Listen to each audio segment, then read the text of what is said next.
Greetings and Merry Christmas, everybody. Today, we're going to take a look at something a lot of people would call a disgrace to the whole holiday season. Something more hated than 8 Crazy Nights. Something more weird than Grandma got run over by a reindeer. Something where the title doesn't even help us. I'm, of course, talking about the classic gem, the Christmas tree. And before we begin, I must say yes, I know others have reviewed this before me, best known as probably the Nostalgia Critic, who I might say did an excellent job on this review. So I'll try my best to keep the focus on other stuff, but if it so happens that I accidentally bring something up that others have, then I'm sorry, that is not my intention. So without further ado, let's take a look at the Christmas tree. The movie starts out by showing us that the production team is more or less 2 persons. And by that, I mean small-time companies with very few people to help out, since the name of the company is the exact same name as the guy who directs it. Gee, that's just low, isn't it? Naming your company, or show for that matter, after yourself? Man, how pathetic can you be? It's a good thing we don't do that here at the Angrynator-show. Gosh, that would indeed be embarrassing if the Angrynator-show was indeed named after me, the Angrynator. Well, it is a good thing that the Angrynator-show is named after the Angrynator. Yeah. Moving on. So the movie starts by the narrator telling us all about Christmas. Yes, there are many stories about this special holiday named Christmas. If you look in this book alone, you will find lots of them. Oh yes, here we are. This is today's story. So he's telling us a lot about exciting and amazing Christmas stories, and yet he went with the Christmas tree. Clearly the narrator lost his mind. He then tells us about Judy, the mother, her 2 kids, Lily and Pappy. I have to say, what kind of name is Pappy? Isn't that like baby language for father? I have to say, that is, that's pretty weird. Oh, and also, we can't forget about Ray, the father. They all go to the mayor for work since apparently that's what mayors do in this country. Okay, at what time period did men live without families just because of work? I mean, my dad once did that, but that's because he worked like 4 states over. This is in the same freaking small ass city. What's their excuse? I'm still not sure whether this is animated or just still images shown. So the family arrives at the orphanage, where Judy has to work in exchange for a bed. Odd, but okay. I will be back before Christmas. Don't worry, Ray. We're gonna do just fine. Okay. This is the delivery of the actors. I have to say, I kinda miss the narrator now, at least with the narrator. You didn't expect that much. So we see Ray, the husband, leave in a very monotone voice. Goodbye, children. Be good. Don't be discouraged, no one tries harder, and of course Melville shows Judy to her room. I'm sorry. Come, children. Follow me. Another thing. Jeez! Forget what I said. I think that Ray might be onto something. His delivery might be stale and monotone, but at least it's not 5 different personalities. So the kids have to stay with the other kids, and well, it's an odd scene really. It shows the struggle kids have to fit in when they are from out of town. Something I can relate to. Wanna hold my teddy bear? No, Lily. Ugh. I don't know which is more creepy. Pappy's delivery or the other kids nodding. Seriously, that nod says I killed someone and you're next. So we have some filler of Judy working, something that would make any equal rights defender mad as hell. And of course we are now formally introduced to Mrs. Hopewell, the tree the movie is named after. Even though the narrator did state that the kids had a tree for a friend. And yet he still narrates. Man. The budget for this movie might have been spent on keeping the actors in place so they couldn't get the fuck out of there. While the kid stands at the end of the hallway like freaking freaks. Let's tell Judy about Hopewell at the best of their abilities, of course. Mrs. Hopewell is a tree. That tree. Honestly, the actors, or the kids more accurately, does such a poor job at reading the script that I have no clue what they are talking about.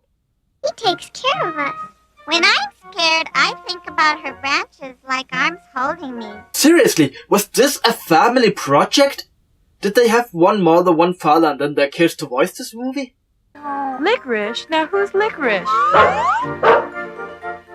A dog? I didn't know we had a dog. Well, Licorice is back, and apparently he's also inside the house, which I am pretty sure they established beforehand he wasn't allowed to. I knew we should have never shown him to your mother. Adults are always the same, always ruining everything. Okay, I got no clue what that kid is talking about. Something about... Can they? Yeah, that's what kids are talking about, right? Well, let's move on. Judy decides to watch the dog, which looks way less painful than in real life. There you are, boy. Now you're not a stray anymore. Okay, Judy. Either they forgot to use your idle animation, or you are way too fond of that dog. And in front of the kids, no less. Shame on you. Shame on you. So Judy and the kids bonds over Hopewell. They make a nice little play area, which I must say is actually nice. And Christmas comes right after the narrator retells us about Mavilda's gambling habits. As usual, uses the money for her personal pleasure. Here goes the children's money again. Wow. I wish I could say heartless bitch, but not even Ansem is this cruel. So, of course, since the mayor happens to drive by, he decides to get the orphanage even more money since Judy is hot, I guess. Here you go, Mrs. Mavilda. Here's the 2 bags. One for the clothes, one for the presents. The motive for this is actually quite unclear. But they get money bags, which Nostalgia Critic already made an excellent joke about, so let's instead move on to Judy telling the kids about Christmas. Christmas? Well, let me tell you about it. Christmas is a pretty and happy time of the year. Children with their parents and grandparents all together. While they talk about Christmas other than parents, we cut to Mavilda's card game in such a rushed way I fail to believe that any human being would look at this and say, yeah, this was the only way to do it. So we also have Lily's more than famous line delivery. I wish my little teddy bear had his other arm. While the kid wishes for stuff to Santa since Judy needs some ideas for presents, of course. Which, yeah, we all know how it ends. All or nothing. Are you crazy? Mavilda! That's right, Mavilda. Now you're cooking with gas. Now you're cooking with gas? What kind of a saying is that? And also, in this time period, I do believe that gas was the only way to cook your food. Well, apart from those stoves you actually had to put wood into. But still, what kind of a sentence is that? Let me think. I think I got something quite similar to this. Yeah, that's right, Miss Vilda. Now you are scrubbing your ass. Still makes more sense than... That's right, Mavilda. Now you're cooking with gas. that. We cut to the next day where Mavilda has a hangover, so not only does she have a gambling problem, she's also a raging alcoholic. Oh, Chef Pagny. Also, she tells Judy that the kids are not allowed outside, nor do they get any presents. She doesn't explain why, she probably thinks that those weird editings would explain it. How can you dare to... All right! Now you know. And now that you know, you better make sure you don't tell him a thing, or you and your children are out in the cold. Now you go get those children. Damn, don't you think that was due for a retake? Seriously, did you pay the actors by the second? The least you could do was take out the air intake part. That's what I do, and I'm a single person. And him, of course. Mel, I have a job for you. What do you want? Well, So apparently Mavilda asks her henchman, yeah, apparently she has one of those now. His name is Mel, who puts his chair right at the end of the staircase. Huh. Anyway, he apparently has to frame Judy for fury, which is done by a weird scheme of Judy having to fetch a package from Mel so he then can slip a jewelry or something like that. I really couldn't care less into her pocket, then call the police to arrest her. But it is a Christmas movie, so does that work? were you up there a while ago? I forget. You forgot? Not only can't they act, they can't even English. Or should I say, they can't even speak proper English. Yeah, what rights do I have to criticize others' lack of conversation skills if I myself doesn't even try? Damn, I wish I had a top hat for this scene. Well, sort of. Judy's on her way and the kids talk about it because the only one being voiced by an adult or at least a teenager, the one in the green clothes, overheard the conversation. So Matilda figures out that the kids are plotting against her and, well, she locks them in their room, where they talks about what to do next. Pappy and Lily wants to save Hopewell, but this weird alien kid makes a good point. What can we do? What about your mother? She's also in danger. I don't worry about my mother. Okay, you don't care about your mother, huh? Wow. Isn't that a bit goth for such a young age? Well, apparently that was a good point, since the kids all agree that the new Pokemon Treebush is worth saving more. Don't act surprised, they will add that at one point and then cut some more fan favorites. Oh shit, they already made a tree Pokemon on Bomber Snow. Well, now my joke just doesn't work. Thank you, Game Freak. You made my joke fall flat on the ground. Can you even sleep at night? Well, Licorice enters the scene and they solve a math problem. Wait a minute. If Licorice is here, it's because he's hungry. And it's the same time he usually taps this window. That means it's 9 o'clock. And if 2 divided by 1 is still 2, then 2 divided by 0 is... Oh yeah, right, I forgot. So the kids decide that they need to go tell Santa that they changed their wish, but how do they get to the North Pole or Greenland or Finland for that matter? Yeah, depending on where you live in the world, Santa Claus lives in different countries. Or there might actually be more than one, making the whole debate about delivering all the presents in one night kind of obsolete. And furthermore, some countries like Africa and Japan doesn't even celebrate Christmas. So in theory... You know, this is kind of dumb, let's move on. But the kids have no clue of how to get to the North Pole or Greenland or Finland. No one even knows where that is located on a world map. His house. Look here in my book. It shows that we're not far from his house. We can do it. Where is his house? Oh, it's the Willy Wonka map of the world. I see. So this whole thing takes place close to the Oompa Loompa land, I guess. Honestly, I don't even know what I'm looking at. The North Pole is attached to a beach and a train station. It looks more like a page from a kid's coloring book than an actual map. Honestly, I thought this took place in America, but apparently it takes place in Balloon Land.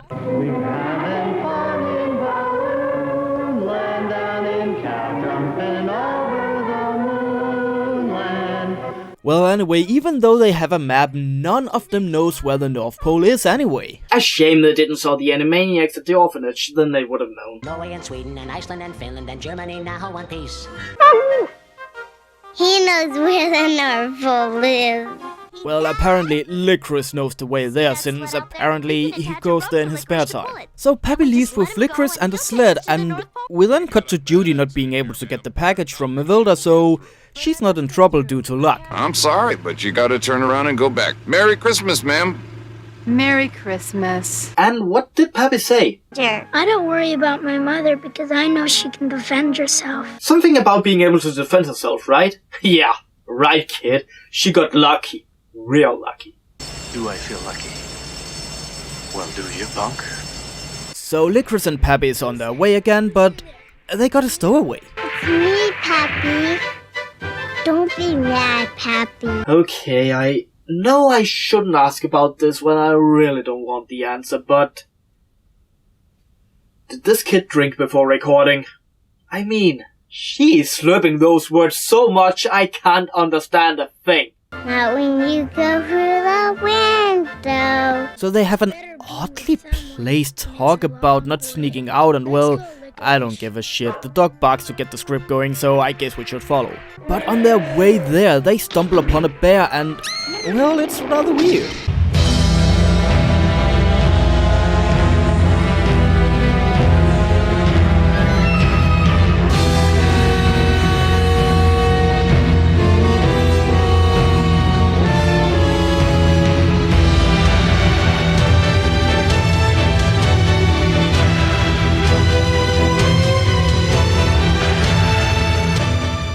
Well, that was just weird, and oddly enough, I have an urge to play Shadow of the Colossus now. But that's not Christmas related, so... no. Well, during that epic fight scene, and I use that term very lightly, Lily slides down the mountain slide in such a manner that she'll be alright no matter what, unless they have wolves, of course. And we have about 2 or 3 minutes of Pappy yelling Lily until he then decides that he can't be bothered anymore and leaves. Yeah, honestly, no one is invested enough to care about the fate of Lily, so better move on. We then cut back to the orphanage where Judy has now returned, and of course Mavilda is not happy about this. Pack your things right now! You're fired! Damn, too loud. The mic can't handle it, Mavilda. I mean, it's one thing when independent people such as YouTubers and other people like that, I mean, they usually don't have the talent, the skill, the experience, hell, sometimes not even the equipment. But you made a movie for TV. The least you could do was spend some more money on better equipment. Hello, Frank? Do you still have that electric chainsaw? Well, screw that, Mavilda also has another henchman. Yeah, this is slowly turning into 101 orphan kids. She asks the other henchman to bring a chainsaw to get rid of the tree. Well, I guess Frank is the other guy at the poker table since we don't know any other people in the movie. Back into that house at once, or I'll thrash you! God damn it, that's just Mel with a chainsaw. They couldn't even make a coherent story. They also had to mug up the character names. And let me guess, there's more like this at the end, right? Well, the kids and Judy decides to stand in the way like the hippies did back whenever they were alive, and the mayor of course passes by to inspect on Judy. Yeah, I guess that's the reason. While the snow suddenly disappeared, yeah, this is not the only time they reuse scenes. So they all try to get a hold of themselves. The mayor more confused than anyone, maybe because the playground they made around the tree suddenly disappeared. Oh, and also Pappy comes home and tells about Lily. She's gone, Mommy. Oh God, what do you mean? Ray. What the fuck, Ray? You're back! Honestly, I actually forgot you existed. So suddenly a lot of people gathered around Mrs. Hopewell on Christmas Eve in the outskirts of the city. Since I guess the plot, as little as there now is, decided that was necessary. And also, Mavilda still wants to have the last laugh.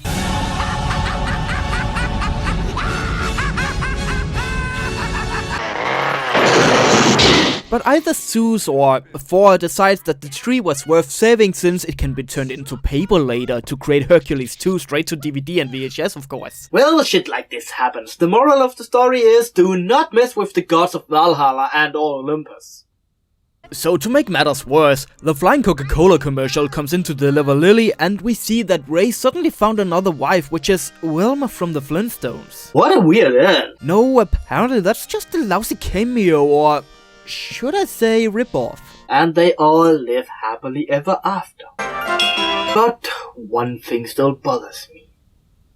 There's always a morale in Christmas movies, like the little slide had that whole handcrafted stuff is good. So in order for this to be a Christmas movie, what is the morale? Well, don't worry about Mrs. Mavilda. She's good now. She learned that you always win when you are good. Well, that's overly half-assed, isn't it? Okay, where do you even start?